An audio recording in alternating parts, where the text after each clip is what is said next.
Greetings, fellow travelers, and welcome to the Way of the Showman, where we view the world through the lens of showmanship. I am your gracious host, Captain Frodo, and what a pleasure it is to have you here back with me. What an incredible time we are living through here. Just every day is just filled with uncertainty. I really stand by what I was talking about last week with my foundations, or the foundations of the showman, is just turning into liquid. Every day seems to bring new uncertainties. There were some glimpses of hope that was presented round about the time that I released the last week's podcast.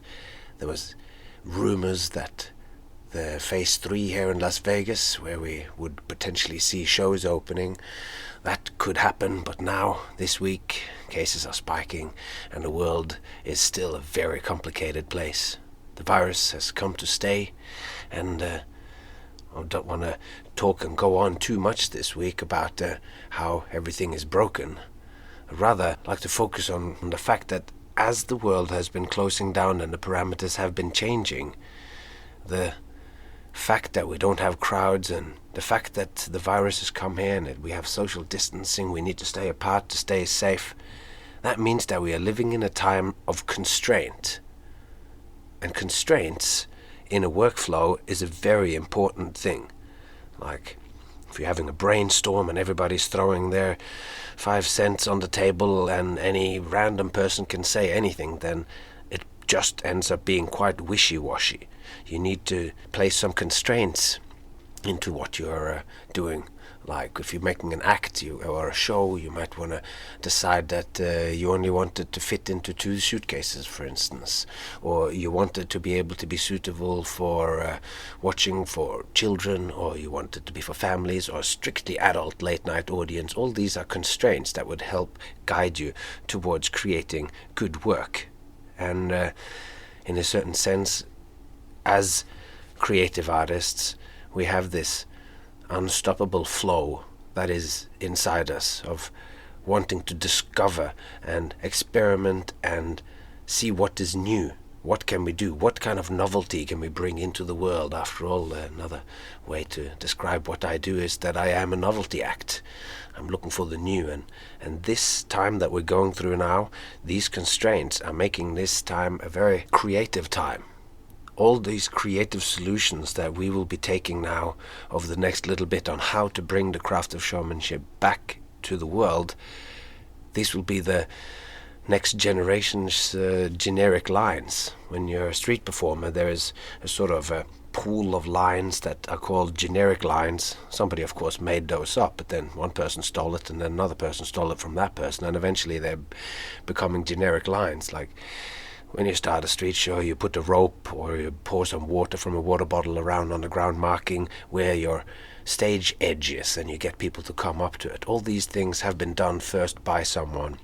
And the techniques that we now will learn, how to organize the theater, how to place the people around in booths, they will be wearing masks, all these things is going to be the new normal for us show folk.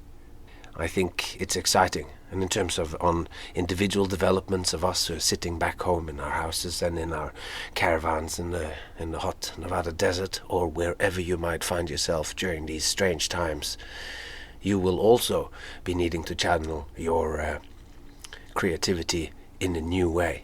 And I think this is the time to be planting seeds. This is the time to develop, because we've been given time, and all we can do with this time is to decide what to do with it. Tolkien said something like this in Lord of the Rings, and me being Frodo, that speaks to me. So procrastination is an enemy. It's so easy to spend a whole day doing nothing that will have any impact on your life going forward. So I'd recommend very practically set off 30 minutes to pinpoint a few of your ideas. Do that every day. Focus on acts, skills, shows you wanted to do, paintings, drawings. Have you ever wanted to write a poem? Is this the time to start working on those memoirs? And once you've pinpointed something, then swap from searching for ideas and focus the 30 minutes on working on one of them. Develop it. if you do, everybody's got 30 minutes. You got 30 minutes, you use it on scrolling on your phone or whatever it is. Spend that 30 minutes on working on yourself, on your character, like your character in the show, or just on yourself. What is your new way forward? Step up, spend some time on that. It's what matters the most, and it's what's going to get us out of this hole in the ground that we are in at the moment. Now, today's essay is called Secret Knowledge and Me, and it is about two streams of secrets that are flying through my life. And of course, I always question, is it important for me to talk about myself here? And the thing that is making it okay, it's a quote that I've kind of translated. I think it was said by Viola Spolin, who wrote a seminal book on improvisational theatre. And she said, the more personal you manage to be, the more universal you become. That's the key. I mean, I don't think she rhymed when she said it, but I wrote it into a song one time, and that was the way it was. And I think that by going quite deeply into the specifics of myself, just like you do when you're writing a fictional story about someone, I think you can maybe connect to something deeper within every one of us. Because I am talking about myself, but I'm also talking about the mythological shaman, the archetype. Now, with this in mind, it made me think of this quote that apparently comes from Eleanor Roosevelt, and she said, "Great minds discuss ideas. Average minds discuss events, and small minds discuss people." If this, in fact, is true, then that's probably why I am reluctant to talk about myself. But I hope that you're all doing well. I know that I am doing well, and a big reason for me doing well during this time is this podcast and the time that I get to spend with you. Anyway, without further ado, thanks for listening, and here is today's essay.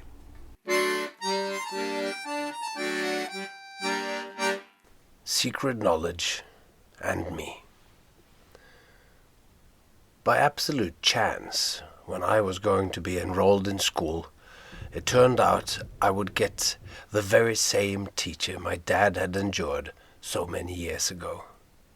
We had moved house not long before I came into school age, which was at 7 at that time. Our new house, which was almost 80 years old and looking like it, was walking distance from my grandparents' house where my dad had grown up, thus placing me at the same school. My father had not been impressed by this teacher's ability to pass on knowledge or give a child a good foundation to find his way in life. Almost 3 decades later, the man looked dead and empty, like the husk of a fly on a windowsill.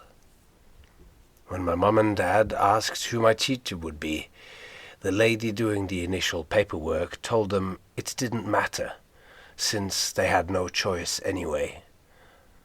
And that is how I ended up at a Steiner school, or a Waldorf school as it's called here in America. No one knew anything about Steiner schools in Haugesund, Norway at the end of the 80s. They still don't. Few anywhere knows much about the esoteric and occult spiritual science developed by the philosopher and visionary mystic Rudolf Steiner at the dawn of the 20th century. This was before the internet. You couldn't just Google stuff. You needed someone to show you to the knowledge and through it. A library, perhaps. The books on Steiner's work were out there, but not easy to find. It was a particular kind of secret, hidden, but out there if you sought it out. This guide was not a librarian, but a local architect who designed the local library, by chance. He was a student of Steiner's work and held a cycle of talks for the new parents at the school called An Introduction to Anthroposophy, which is what Steiner dubbed his work. The word anthropos comes from the Greek word for human, and Sophia means wisdom. Rudolf Steiner was a doctor in philosophy. His principal philosophical work is called The Philosophy of Freedom. The individual's development into total freedom is a central part of his work. The man wrote 40 books and held about 6,000 lectures on every topic from education and esoteric Christianity to beekeeping and composting via medicine, and also developing a whole new style of dancing called eurythmy, which is, amongst other things, a gestural representation and visualization of sound, which meant that by the time I was 9 years old, I could dance my name. His lectures were stenographically recorded and later published, an effort which still goes on today. So far his collected works are about 330 books. The most prominent anthroposophical movement today are probably the Steiner or Waldorf schools, as well as biodynamic agriculture. How one man can have such an output boggles the mind. His spiritual science aimed to make the occult less hidden, to bring the arcane knowledge previously taught to and understood only by initiates in occult brotherhoods and organizations out into the world. He revealed that behind the world, beneath it and above it, there was more going on. There were secrets behind everything. These secrets found resonance with my mother, and it became part of her life from then on. She worked in a kindergarten based on the ideas of this man for 30 years, and I saw books in her bookshelf with alluring titles like Outline of an Occult Science, 4 Mystery Dramas, and The Philosophy of Freedom. The ideas were around, but she didn't talk about it, because it was secret. School was the same way. I went to a Steiner school for 14 years, 2 years of preschool and 12 years of regular school, and nobody told me anything about Rudolf Steiner or his worldview. The world of education is based on his ideas about human nature, particularly the needs of children through their stages of development. He held about 200 different lectures about education, most as a part of lecture courses for the teachers of the first Waldorf school, which opened in 1919. It had about 1,000 children and was situated in the Waldorf Astoria cigarette factory in Stuttgart, Germany, hence the Waldorf name. A foundational principle in Steiner's philosophy is that each child, each human being, is here on earth to fulfill a task. They are on their own mission, so to speak, to realize themselves. That a teacher believes a child has something special inside them, and that her task as a teacher is to discover what it is and to nurture it, is, in my opinion, the key reason to the success of this form of education. There are many other things too, of course, but anyway. The school puts equal emphasis on the intellectual, the artistic, and the physical. We had mathematics, geography, and physics, as well as painting, drawing, and sculpting. And on top of that, we had practical crafts like sewing, woodwork, and metalworks. As they say, they educate the whole human being through the head, the heart, and the hands. Even though they didn't reveal anything about the science of the hidden, it was still redolent in the teachers. They had a knowing spark in their eyes, like there was always something more to what was going on and to what they were doing, be it the carving of a bowl from a piece of wood, the sewing and shaping of a pair of shoes, or moving in arcane ways to visualize a poem and making its meaning visible. There were new connections and deeper reasons to be discovered. Behind everything, there were secrets to be revealed. The world was a place filled with wonder, profound and meaningful, and speckled with mystery. With the right approach and work, you could discover those secrets. This was a promise. My dad is a magician, but after I was born he took a break from the conjuring and performing, and like most kids I thought my dad could do anything, fix a car, build a house, He had built 2 houses by that stage, or resoldered your cassette player after you spilt a glass of milk into it, frying its circuits.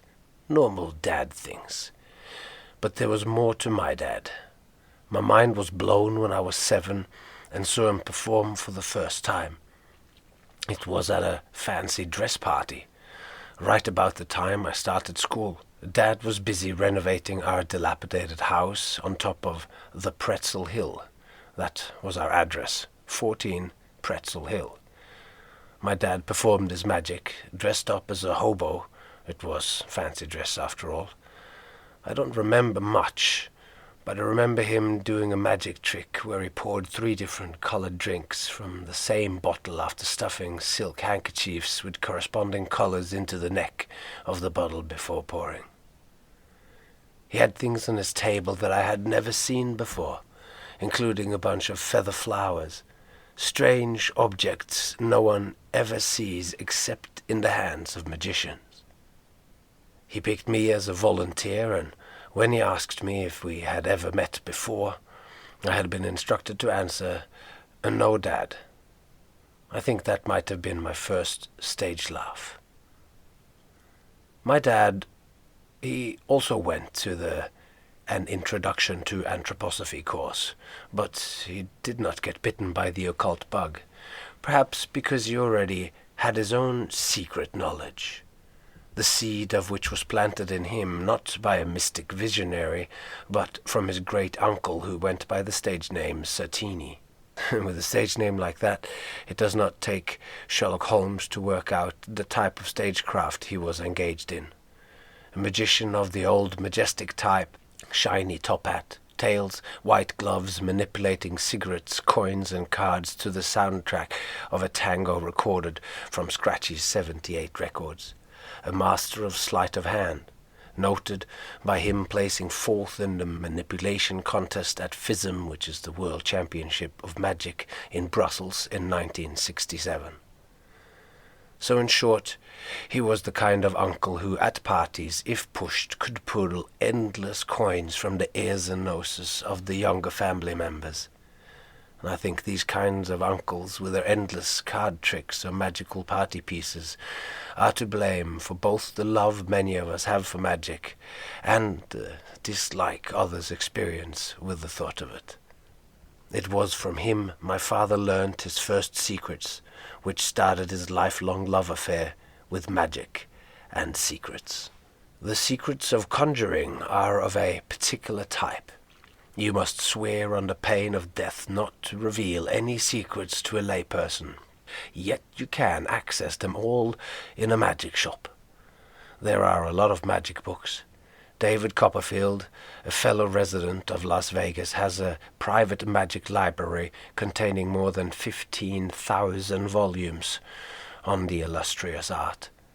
Many of these are available at your local magic dealer, so for a reasonable investment you can learn pretty much any secret magic has to offer.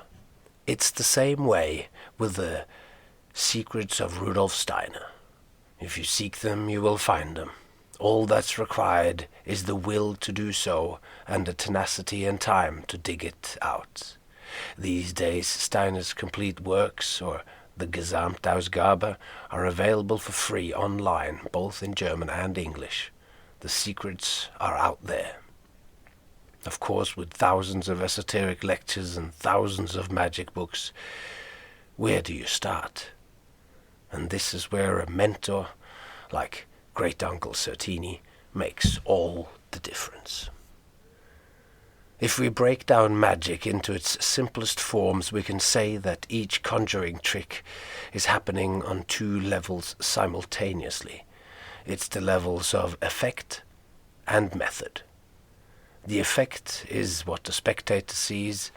This part includes something the spectator experiences as incompatible with their view of how the world works. It lets them experience something impossible, like a great uncle showing his hand empty and then pulling a coin from your ear, even though you could swear you didn't keep any coins there. The method is the secret behind the effect that allows the effect to happen. It's the secret move, the sleight of hand, which created the illusion of the impossible happening right before your eyes or behind your ears. In our case, it's the very particular way the great uncle held his hand when he showed it empty. This way of hiding something is what magicians call palming. Palming is a magical secret used as a method for many illusions. There is an almost endless amount of methods in magic. That means endless secrets. Sleight of hand is just one possibility. Mechanical contraptions and devious devices, which look so innocuous and innocent every day, you would never think they had built-in secret features to aid a magician in his craft. In many cases, you don't even notice them at all, so that when you later recount the miracle you witnessed, you neglect mentioning that the coins were briefly put down onto a plate or into a champagne cooler, thereby strengthening the effect in the retelling. Give or take 1,000 years, and you have a miracle. On the level of method, there is further an entire field of magic knowledge on psychology and the physical tactics which can be employed to enhance the effect and conceal the method. This whole area is often referred to as misdirection. Don't ask a magician to show you the way. He will misdirect you. The experience of the effect is the point of the magic. It's the reason there are methods. There are a couple of million magic nerds who might beg to differ. Card slingers and sleight-of-hand enthusiasts are often so interested in the methods they forget about the effect. In truth, the answer probably lies somewhere in the middle, both as important as each other. Preoccupation with secrets is to be expected. This is, after all, the unique domain of magicians. If you hang around with magicians online or in the analog real world, a lot of conversations revolve around methods for achieving the impossible. It's all about the secrets. Each effect could potentially be achieved with several different methods. A crafty device could slide the coin up and down his sleeve. A false pass could make the spectator think the coin was put from one hand into the other when it wasn't. To make things more complicated, the great uncle might know 3 different ways to palm, 3 different methods of showing his hand empty whilst retaining and hiding a coin in it. Each palm allowing him to show his hand empty in a different way. Then in a routine, he might nest his secrets, giving you the impression he is doing the same thing 3 times, whilst in reality performing the same effect 3 times, but using 3 different methods. He pulls 3 coins out from your ear. Each time he shows you his hand empty, each subsequent palming annulling the weakness of the previous palm. 1 palm only allows him to show you the back of his hand before he plucks the coin from your ear. He points out that you might have thought that he had it in his palm. He shows you his palm, whilst using a palm that hides the coin on the back of the hand. Finally, with a sequence of moves, he shows you the front and the back, empty, before pulling the last coin from your ear, blowing your mind in the process. In this way, the 3 different methods, palmings, helps build up the complete experience of impossibility, raising it to the level of miraculous. I grew up with conjuring and esoteric secrets. The nature of each could hardly be more different. They are from different ends of a spectrum. The conjuring secrets, in a way, are doomed to disappoint, for with conjuring it is the effect which is the beautiful thing, not the secret. A rose levitating only to disappear in a flash of smoke, as a sad love song plays, is symbolic and beautiful. A black elastic snatching the flower up a sleeve as an enema bulb filled with stale cigarette smoke hidden in a sweaty armpit and squeezed at the right time is neither beautiful nor symbolic. With the esoteric Western tradition, it is often the opposite. Rudolf Steiner's secrets and the secrets of the occult and hermetic traditions tells you connections and importances of things you often did not think of as a thing at all. They beautifully ascribe meanings to the world. The secrets of the occult can feel so very beautiful, uniting and elucidating, if sometimes only on a mythical level. Take Rudolf Steiner's thoughts on the role of the baby teeth falling out as a marker for children being ready for school, as this is currently happening to my daughter. The child's job for the first 7 years is playing, and along the way gaining mastery of all things physical, uprightness, balance, walking, speaking, singing, hand-eye coordination, jumping, running, tumbling, small motor skills, and eating habits being just some of them. All things involved with their little bodies finding their way in the world. As the teeth become wobbly and fall out, it shows, according to Steiner, that they have reached the completion of one stage of their physical development and are ready for the next, welcoming more academic learning around letters, numbers, and the like.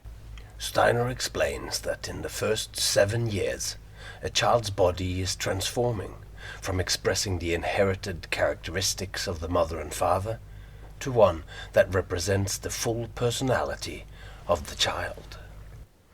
Receive the children in reverence, educate them with love, and send them forth in freedom, Steiner said. It's simple and resonant, yet the occult secrets can easily become indistinguishable from mumbo-jumbo. I sample both kinds of secrets, each stimulating a different passion in me. One kind is open and expanding, stimulating creativity, and the other kind is my bread and butter, my bullshit detector, keeping my feet on the ground so I'm not swept away by gods with clay feet. In anthroposophical terms, the two kinds of secrets are my Lucifer and Ahriman, whilst I balance between them like the Christ figure of Steiner's sculpture, Die Holzplastik. The building which my childhood school was housed at had been a fancy restaurant before it was bought and transformed by the Steiner School pioneers. It is spectacularly situated on a large hill overlooking the town.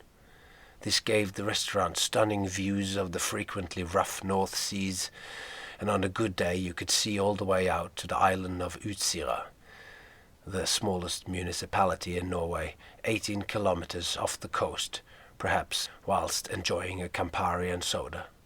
And from this beautiful view came the name of the place, Bellevue. It had been quite a place. Good food, great drinks. It had a massive seawater fish tank where you could see the cod and flounder swim before you ate them. It also had a beautiful stage area for music and entertainment. Sometime in the 60s, a young man, a teenager, regularly entertained the dinner guests with magic. And that young man was my dad. More than 2 decades before it became my school, my dad displayed his effects, but did not reveal any of his secrets. At least, that's what he claims these days. The school taught me how to read, do trigonometry, to measure landscapes and make maps. I spent the whole of my last year from when I was 17 until I was 18 writing a thesis on Norse mythology, trying to figure out how these often funny stories could have been the religious and cultural underpinnings of the Nordic people. I bound it myself, and book under arm, I walked out of the school in a shirt I had sewn myself and shoes I had made, convinced that the world was full of secrets of all kinds. There were methods behind the effects. There were things to learn about great connections beneath the seeming chaos of biology, earth science, and architectural history. I was 18. I knew just enough to feel like I knew everything. and whatever secrets had escaped me, I was convinced I could pick up along the way. And with that, we come to an end of today's episode. I want to thank you all so much for listening, and I want to thank in particular those who have taken the time out of their busy schedules to click me 5 stars or even write me a review. It's been moving to read, and it continues to be. Somebody even wrote me a poem summarizing up in a beautiful way some of the details from the last episode. I'm hoping to maybe read that on air here in not too long. And on top of that, Lorenzo, drew me the most spectacular art that you could find on my Captain Frodo Facebook page, and you'll probably see it somehow connected to the podcast in the future. Thank you all so much for this amazing response. And as always, you will be able to find future episodes and past episodes at iTunes or at Apple Podcasts or at Spotify or Stitcher or Overcast, wherever you get your podcasts from. And you will also find my essays and my thoughts on my slowly but steadily growing website, thewayoftheshowman.com. With that, all that remains to be said is take care of yourself, those you love, and I hope to see you all along the way.